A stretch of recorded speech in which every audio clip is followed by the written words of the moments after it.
Delhi civil line स्थित दिल्ली विधानसभा सभागार में 10 जून को शिक्षा, संस्कृति, उत्थान न्यास एवं विधायी अध्ययन ब्यूरो दिल्ली विधानसभा के तत्वाधान में शिक्षाविद साहित्यकार संजय स्वामी द्वारा लिखित पानी की कहानी पुस्तक का भव्यता से लोकार्पण किया गया। इस मौके पर कार्यक्रम अध्यक्ष दिल्ली विधानसभा अध्यक्ष विजेंद्र गुप्ता, शिक्षा, संस्कृति, उत्थान न्यास राष्ट्रीय सचिव डॉक्टर अतुल कोठारी, पर्यावरण संरक्षण गतिविधि राष्ट्रीय संयोजक गोपाल आर्य, जिला शादरा विकास समिति अध्यक्ष विधायक जितेंद्र महाजन रहे। कार्यक्रम का शुभारंभ अतिथियों द्वारा दीप प्रज्वलित कर किया गया।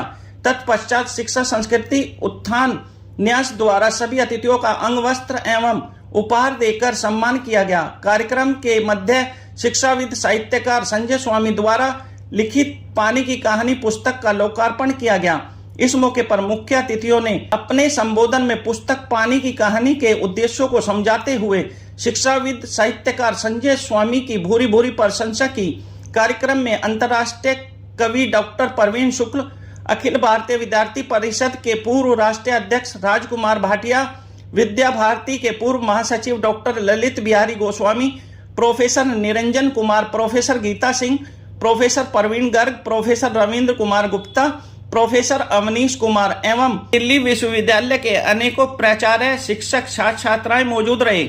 सफल कार्यक्रम के लिए शिखर पब्लिक स्कूल प्रबंधक Anil Sharma, SR capital public school प्रबंधक लक्ष्य छाबड़िया, डॉक्टर मनोज गुप्ता, एडवोकेट नवीन कुमार, शोधार्थी कार्तिकेय, तन्मय स्वामी, प्रदीप कमल, महिपाल, डॉक्टर महेश कौशिक की महत्वपूर्ण भूमिका रही। विधायक का चुनाव जिसके कार्यक्रम में आज हम सब लोग एकत्रित हैं, तो जोरदार कपल ध्वनि से एक बार हम अभिनंदन और स्वागत करते हैं श्रीमान संजय स्वामी जी का, जिनकी पुस्तक का आज लोकार्पण है, विमोचन है यहाँ पर।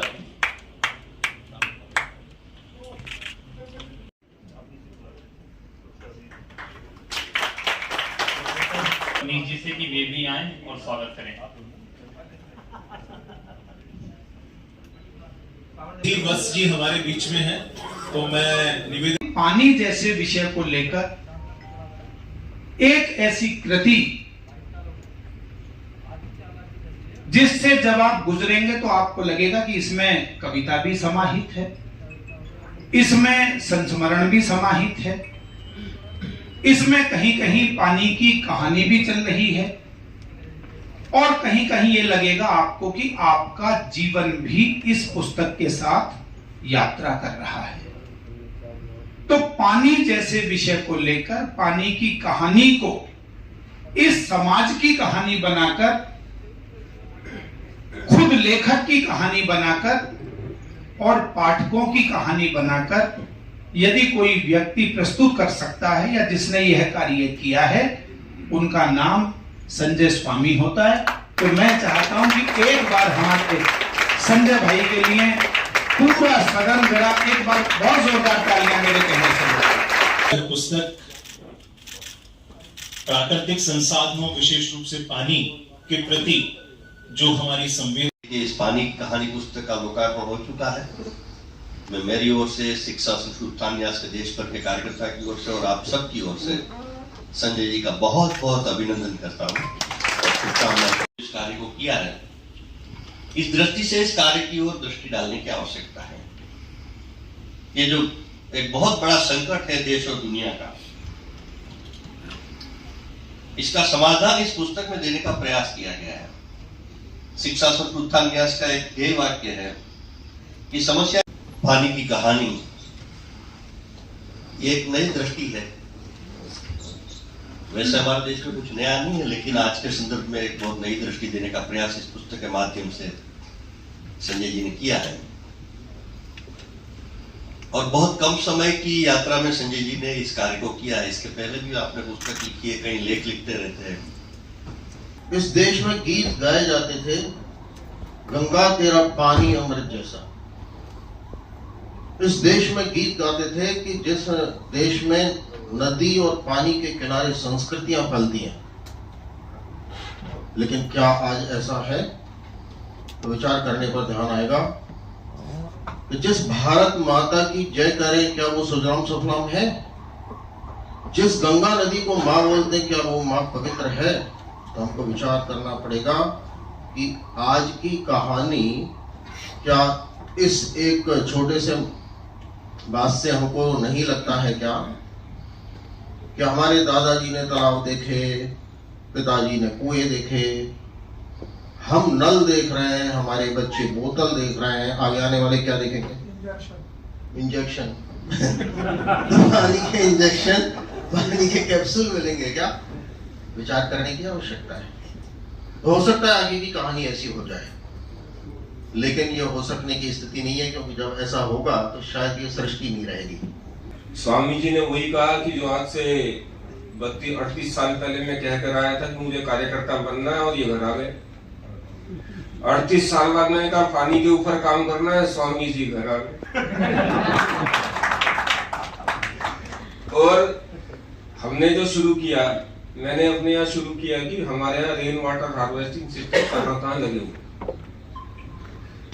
सोहन सिंह जी बैठे हुए प्रिंसिपल साहब, मैंने अपने पड़ोस में जो स्कूल है उसमें जाकर देखा, तो देखा कि रेन वाटर हार्वेस्टिंग सिस्टम लगे तो हुए और काम कोई नहीं कर रहा। इस पुस्तक के बारे में संजय स्वामी जी ने जो लिखा है, ये मात्र एक रचना नहीं है, ये एक चेतावनी है, एक आह्वान है और एक समाधान। ये पुस्तक पानी के विषय में अपने आप में पूर्ण है। मैंने इस पुस्तक के पन्नों को पलटते हुए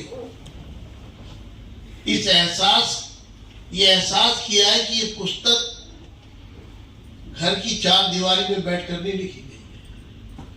इसके लिए लेखक ने किस प्रकार जमीन पर जाकर समस्या को समाधान में परिवर्तित करने का जो संकल्प मन में लिया, जो जज्बात, जो उनका एक लगाव विषय से था, वो कलम से शब्दों के रूप में इस पुस्तक में दिखाई दे रहा है।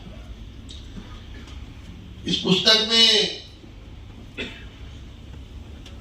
ये भी एक दोहा है, रहीम का रहीमन पानी राखी, बिन पानी सब सून, पानी गए न उभरे मोती, मानुष और पानी का कोई अल्टरनेटिव नहीं है। जनवरी के महीने में भी लोग छिड़काव करते हैं, तो मैंने ऐसी बातें उसमें लिखी हैं, तो आप चुपचाप उनको दे देना। फोन नंबर मेरा है, तो मुझे गाली दे देंगे पर आप ऐसे लोगों को सजेस्ट सुझाव देंगे। लोग समर्सिबल चलाएंगे, बाइक धोएंगे, स्कूटी धोएंगे, छोटी छोटी बातें हैं। सच में जो भी जितेंद्र जी ने कहा, विजेंद्र जी ने कहा, सच में पानी नहीं है, लोग कितनी तरस रहे हैं। मैंने बहुत घटनाएं देखी हैं। एक बच्चा, उसकी मृत्यु होगी पानी में, जनरल ट्रेन थी और उसमें बीच में जाने का स्थान नहीं था, ट्रेन में पानी उपलब्ध नहीं था, तो बच्चे की डेथ हो गई। ऐसी बहुत घटनाएं हैं जो उदाहरण दिए हैं। सच में ऐसा है तो कम से कम स्वयं को बदल लें।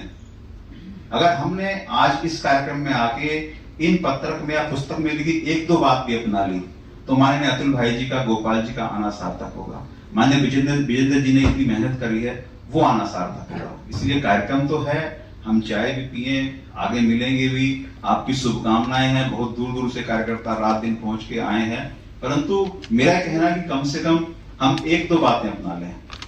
ये पानी की कहानी जो है वो एक जीवंत पुस्तिका है, जिसको लेखक संजय स्वामी जी ने बहुत दिल से लिखा है, महसूस किया है, और ये पुस्तक को ज़मीन पर जाकर पानी की समस्या और समाधान से जिसको जोड़ा है। पानी एक गंभीर विषय, की गंभीरता को इसमें दर्शाया गया है और उसकी चुनौतियों को बताया गया है, और इसके अंदर पानी के समाधान को भी दिखाया गया है। क्या कहना चाहेंगे लेखक के लिए? लेखक बहुत ही सुलझे हुए हैं। देखो, पानी की कहानी अब घर घर की कहानी बन चुकी है। सबको पानी की समस्या शहरों में बहुत विकट समस्या हो गई है। 2 साल पहले का आपको ध्यान होगा कि चेन्नई के अंदर जल समाप्त हो गया और सरकार को स्पेशल जल रेल वाटर ट्रेन चलानी पड़ी। 50 किलोमीटर दूर से वहाँ पीने के लिए पानी भेजना पड़ा। तो पानी की बहुत दुर स्थिति दिन पर दिन होती जा रही है, जनसंख्या बढ़ रही है, प्राकृतिक संसाधन सिमटते जा रहे हैं। हमारी नदियाँ हैं, उनको हम लोगों ने सीमित कर दिया। हमने नदियों के जो रिवर बैंड है उस पर कब्जे कर डाले। सरकार का प्रयास है कि वो स्थान खाली हों, परंतु लोक चेतना के द्वारा चीज़ें संभव होंगी। मानव की जो स्थिति है वो हर चीज़ को अपने नियंत्रण में चाहता है, परंतु प्राकृतिक संसाधनों को नियंत्रण में करने से मनुष्य का ही नुकसान है, पूरी मानव जाति का नुकसान है।